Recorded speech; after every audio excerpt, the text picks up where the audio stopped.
ए? काय झालं? नाही, काही नाही.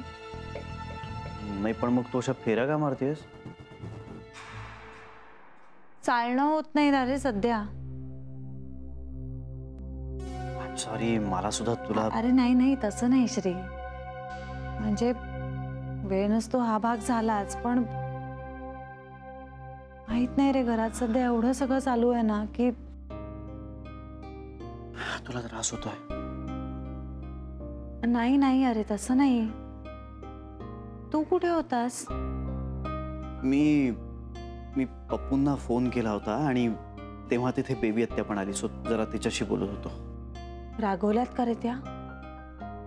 ऍक्च्युली थोडी रागावली आहे, कारण तिला हे सगळं आवडलं नाहीये. कुणालाच आवडलेलं नाहीये हे. जान्हवी, मला असं वाटतं की आत्ता फक्त आपल्याला सरुमावशीची बाजू माहिती आहे. आपण त्यांची बाजू ऐकून घ्यायला हवी. पप्पू येत आहेत ते आत्ता. ते खूप चिडले नाही आहेत ना? म्हणजे फोनवर बरे होते ना? हा, म्हणजे तसं नॉर्मलच होते.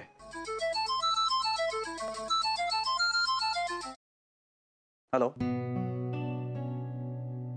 अच्छा, निघालायत का?